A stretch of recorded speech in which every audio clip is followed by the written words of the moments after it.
typiquement, moi, j'utilise Google pour chercher des images. Et voilà. Et je tape en général les mots en anglais, parce que c'est toujours mieux. Il y a quand même plus d'images qui sont indexées en anglais qu'en français. N'allez pas sur Google parce que vous allez voir que ça ne va pas marcher. Donc, je vous montre ma procédure à moi. Je tape en anglais. Je vais sur le mot image. Ici, à cet endroit-ci, dans les outils, je demande déjà plus d'outils. Je demande d'afficher les tailles. Donc, ça me montre la quoi. Il y en a qui savent comment ça s'appelle, ceci. Là, je ne vous entends pas.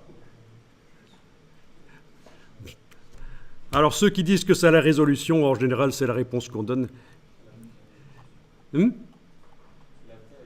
C'est oui, la taille. Le mot taille en infographie, ça définit 4 choses pour une image. Ça peut être la taille du fichier, ça peut être la résolution, ça peut être ce qu'on a ici, la définition. Voilà. Ça peut être aussi la dimension en centimètres. Et encore une chose, ça peut aussi être la profondeur de pixels. Est-ce qu'on a des pixels avec beaucoup d'informations? Est-ce qu'on a du 8 bits, du 16 bits, du 32 bits? Donc la taille, c'est un terme générique, taille des images. Donc en fait, voilà, ce que je veux vous faire comprendre, c'est que ceci n'est pas la résolution. C'est ce qu'on appelle la définition. La résolution, c'est une notion qui n'intervient que dans le monde de l'impression. Ça indique, tiens, sur le papier, sur une distance d'1 pouce, parce qu'on parle en résolution par pouce, sur une distance de 2,54 cm, 1 pouce, j'ai autant de pixels de l'image qui est utilisé pour recréer l'image sur le papier avec de l'encre. Ici, c'est vraiment la définition. Alors, la suite, ce que je fais d'habitude après avoir affiché les tailles, je demande quand même de voir si par hasard, je ne pourrais pas avoir des bonnes images avec plus de pixels. Si je veux faire des grandes images sur mes mises en page, j'ai intérêt à demander supérieur à 4 millions de pixels. Quand je multiplie 2272 fois 1704, j'obtiens plus de 4 millions de pixels. Ou alors 8 millions de pixels quand je multiplie 3264 fois 2448, etc. Évidemment, plus je monte, moins j'ai de résultats. Voilà. Et alors, quand je vois une image, oui, d'abord celle-là, c'est pas certain qu'elle soit du domaine public, au fait. Il faut aussi régler les droits d'usage. Il faut que je prenne des images que j'ai le droit de réutiliser et de modifier. Si je recadre une image dans la mise en page, c'est une modification. Donc, il ne faut pas prendre juste réutilisation autorisée. Il faut prendre réutilisation et modification autorisée. Ne faites pas ça, ça ne va pas marcher. Je vous montre juste dans Google. Et je vous dirai pourquoi ça ne va pas marcher chez vous. Voilà. Ou alors, à la place des droits d'usage, là, je peux aussi indiquer public domaine, entre guillemets. Dans tous les cas, si je fais un travail sérieux, il faut que je vérifie... Elle a un peu trop bouffé, celle-là.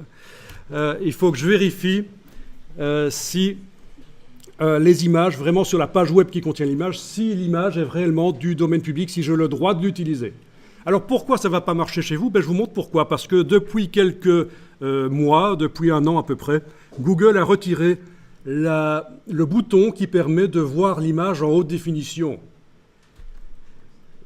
Parce qu'ils ont eu des problèmes avec une banque d'images qui s'appelle Getty, qui leur a dit ça ne va pas, les gens peuvent voir les images en haute définition, ça ne va rien. Alors, la méthode que moi j'utilise, j'ai ajouté à mon navigateur Firefox, et j'ai fait la même chose aussi dans mon navigateur Chrome, j'ai ajouté une extension qui permet, quand je clique sur une image, d'afficher l'image en haute définition. Une extension allemande, tout le monde l'aurait deviné. Ça veut dire aller chercher l'image.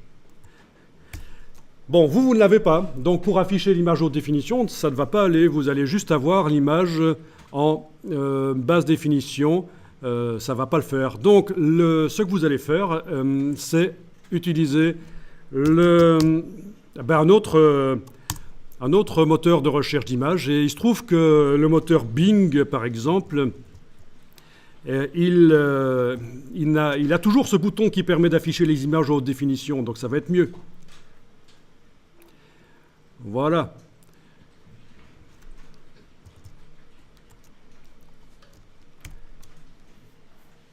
Et en fait, dans Bing, ça va être le même principe que dans Google, en fait.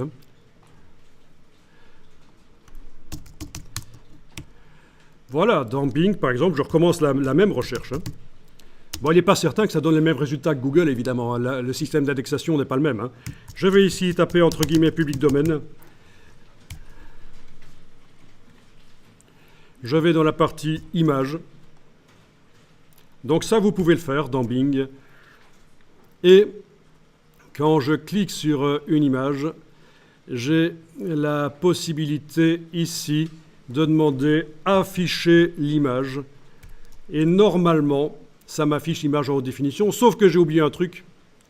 Je vais fermer ça, j'ai oublié de demander des images supérieures à 4 mégapixels, par exemple. Bon, voilà, taille d'image, je vais demander au moins, au moins 1500 sur 1500. Voilà, c'est 3 mégapixels, mais ça va le faire. Voilà. Ah, elle a l'air féroce, cette hyène, c'est incroyable. On retrouve toujours notre taille mannequin qui est là. Voilà. Voilà, donc je clique sur l'image, afficher l'image. Bon, ça ne marche pas, il y a un petit problème là, avec ce site-là, mais c'est pas grave, je vais essayer d'autres. Alors, si ça vient de Wikipédia, c'est forcément du domaine public. Hein.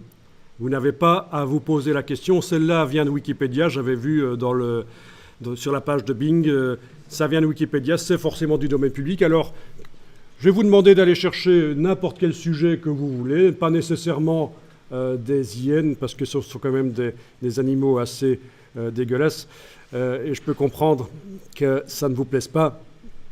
Mais en tout cas, voilà, allez chercher 5-6 images haute définition, et vous faites un clic droit, enregistrer l'image sous, et vous allez l'enregistrer. Ben, écoutez, on va utiliser dans un premier temps notre dossier d'assemblage qui est là. Ne confondez pas avec votre dossier d'assemblage zippé. D'ailleurs, ce serait une bonne idée de supprimer le zip du disque dur de Windows. Et vous allez l'enregistrer spécifiquement dans le dossier Links, le dossier des liens. Alors, il n'est pas interdit de renommer le nom, parce que c'est fort long. Et voilà. En tout cas, pour un document, un PDF interactif ou un magazine interactif, les noms trop longs, c'est supérieur à 32 caractères, c'est vraiment source de problème. Donc, alors, concernant les noms, c'est toujours une bonne idée de donner un nom qui ne commence pas par un numéro, qui n'a pas d'espace, mais plutôt qui utilise des underscores ou des tirets, et qui ne fait pas plus de 32 caractères et qui n'a pas d'accent. Pas d'accent. Donc voilà, c'est la règle pour être certain que vos noms passent partout, sans problème.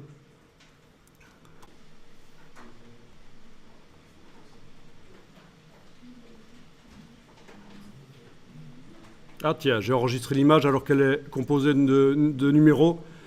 Il faudra peut-être que j'aille renommer ça, mais bon, ça marche. Hein, tant que vous ne faites pas de l'interactivité, que vous ne mettez pas les images sur un serveur, voilà, ça peut quand même marcher, même si le nom n'est pas WebSafe.